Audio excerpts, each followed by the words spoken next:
বন্ধুরা 8ই ফেব্রুয়ারি রাজ্য সরকারের তরফ থেকে 2023-24 যে বাজেট পেশ হয়েছে সেই বাজেটে পাখির চোখ ছিল লক্ষ্মীর ভাণ্ডার। কিন্তু লক্ষ্মীর ভাণ্ডারের পাশাপাশিও রয়েছিল এক গুচ্ছ ঘোষণা, যেমন ডিএ বৃদ্ধি, কর্মসাথী, সিভিক ভলেন্টিয়ার্সের বেতন বৃদ্ধি, সমুদ্র সাথী ইত্যাদি। আজকের এই ভিডিওটিতে এরকম চোখ ধাঁধানো 10টি বাজেটের আলোচনা করা হবে, তাই ভিডিওটিকে সম্পূর্ণরূপে দেখবেন। গত 8ই ফেব্রুয়ারি পশ্চিমবঙ্গ বিধানসভায় রাজ্য বাজেট পেশ করেন অর্থ প্রতিমন্ত্রী চন্দ্রিমা ভট্টাচার্য। লোকসভা নির্বাচনের আগে এই বাজেটে এমন চমক দিয়েছেন যে কিছু ক্ষেত্রে মানুষের প্রত্যাশাকেও ছাপিয়ে গিয়েছে। এই বাজেটে পাখির চোখ ছিল মহিলাদের লক্ষ্মীর ভাণ্ডার।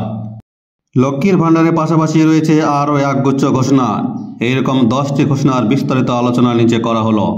1 নম্বরে রয়েছে লক্ষ্মীর ভাণ্ডার। বৃহস্পতিবার বিধানসভায় পেশ হওয়া রাজ্য বাজেটগুলির মধ্যে সবচেয়ে সাড়া ফেলেছে মা বোনদের লক্ষ্মীর ভাণ্ডার।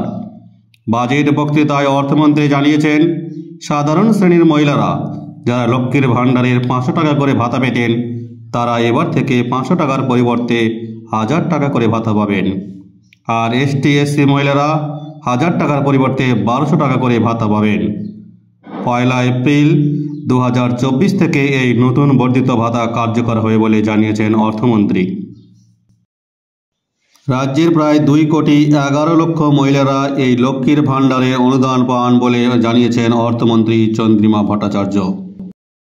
2 নম্বরে রয়েছে মহার্ঘ ভাতা বা ডিএ বৃদ্ধি।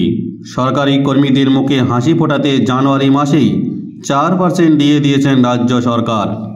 2 মাস না কাটতেই 8ই ফেব্রুয়ারি রাজ্য বাজেট পেশের দিন আবার সরকারি কর্মীদের খুশি করতে অর্থমন্ত্রী আরও 4% বাড়তি ডিএ ঘোষণা করলেন। মে মাস থেকে এই বর্ধিত 4% ডিএ পাবেন পশ্চিমবঙ্গ সরকারের কর্মীরা। 3 নম্বরে রয়েছে কর্মশ্রী প্রকল্প। 100 দিনের কাজের টাকা কেন্দ্র দীর্ঘদিন থেকেই আটকে রেখেছে, এ কথা কারও অজানা নেই। কেন্দ্রের বিরুদ্ধে বারবার সরব হয়েছেন রাজ্য সরকার, তবুও গরিব মানুষের আটকে রাখা টাকা এখনও কেন্দ্র সরকার দেয়নি। তাই কেন্দ্র সরকারের মুখে ঝামা ঘষে এদিন রাজ্য বাজেটে কেন্দ্র সরকারের পাল্টা ঘোষণা করলেন রাজ্যের অর্থমন্ত্রী চন্দ্রিমা ভট্টাচার্য। অর্থমন্ত্রী এদিন তার বাজেট বক্তৃতায় কর্মশ্রী প্রকল্পের কথা ঘোষণা করেন। এর মাধ্যমে রাজ্যের খেটে খাওয়া গরিব মানুষদের কথা ভেবে বছরে 50 দিন কাজে নিশ্চয়তা দিচ্ছে রাজ্য সরকার। 4 নম্বরে রয়েছে সিভিক ভলেন্টিয়ার্সদের বেতন বৃদ্ধি ও প্রমোশনের সুযোগ। সেদিন বাজেটে সিভিক ভলেন্টিয়ার্সদের জন্য দুর্দান্ত ঘোষণা করা হয়। সেদিন ঘোষণা করা হয় civic volunteer, green police, village police প্রত্যেকের মাসিক ভাতা 1000 টাকা করে বর্ধিত করা হলো। সেই সঙ্গে সিভিক ভলেন্টিয়ার থেকে সরাসরি পুলিশের চাকরি পাওয়ার সুযোগও বাড়ল। আগে যেখানে সিভিক ভলেন্টিয়ার থেকে পুলিশ পদে প্রমোশনের জন্য 10% কোটা সংরক্ষণ করা হয়েছিল, সেটা বাড়িয়ে এবার 20% প্রস্তাব করা হয়। 5 নম্বরে রয়েছে শস্য বিমার প্রিমিয়াম। ফসলের ক্ষতিপূরণের জন্য রাজ্যের শস্য বিমার কথা সকলের জানা আছে। আলু, ধান, গম সহ অন্যান্য যাবতীয় ফসলের সমস্ত বিমার টাকা বহন করবে রাজ্য সরকার। 6 নম্বরে রয়েছে সমুদ্র সাথী প্রকল্প। এপ্রিল মাস থেকে জুন মাস পর্যন্ত সমুদ্রে মাছ ধরতে যাওয়ার উপর নিষেধাজ্ঞা থাকে, ফলে আর্থিকভাবে ক্ষতিগ্রস্ত হন মৎস্যজীবীরা। তাই সমুদ্রের মৎস্যজীবীদের এই আর্থিক ক্ষতির ধাক্কা সামাল দিতে বাজেটে সমুদ্র সাথী প্রকল্পের কথা ঘোষণা করা হয়েছে।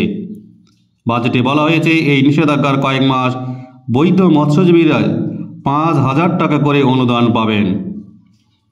এইভাবে রয়েছে 7 নম্বরে পদক জয়ীদের চাকরি, অর্থাৎ অলিম্পিক, এশিয়াড, কমনওয়েলথ গেমসের মতো আন্তর্জাতিক ক্রীড়া প্রতিযোগিতায় রাজ্যের পদক প্রাপকদের চাকরি দেওয়ার ঘোষণা করা হয় বাজেটে। পুলিশে ডিএসপি পদমর্যাদায় চাকরি দেওয়া হবে। পাশাপাশি পদক জয়ীদের রাজ্য সরকারের অন্যান্য দপ্তরেও চাকরি দেওয়ার বন্দোবস্ত থাকবে বলে জানানো হয়েছে। এছাড়া রয়েছে সেতু প্রকল্প, কর মুকুবের সুযোগ, দানপত্রে রেজিস্ট্রেশনের ছাড় ইত্যাদি। যেমন সম্পত্তির দানপত্রে রেজিস্ট্রেশনের আগে যেখানে 0.5% কর নেওয়া হতো, এবার রাজ্য বাজেটে রাজ্যবাসীকে স্বস্তি দিয়ে দানপত্র রেজিস্ট্রেশনের ক্ষেত্রে ফ্ল্যাট 1000 টাকা কর দিলেই হবে বলে জানানো হয়েছে। তাহলে বন্ধুরা, আপনারা দেখতে পেলেন যে 8ই ফেব্রুয়ারি যে বাজেট, সেই বাজেট এক কথা ছিল চোখ ধাঁধানো বাজেট। বন্ধুরা, ভিডিওটিকে ভালো লেগে থাকলে অবশ্যই ভিডিওটিকে বিশেষ করে লাইক করবেন এবং শেয়ার করবেন। আর যারা চ্যানেলটি এখনও সাবস্ক্রাইব করেনি তারা এরকম নিত্য নতুন আপডেট পেতে অবশ্যই চ্যানেলটিকে সাবস্ক্রাইব করে পাশে থাকা বেল ঘন্টাটিকে বাজিয়ে দেবেন।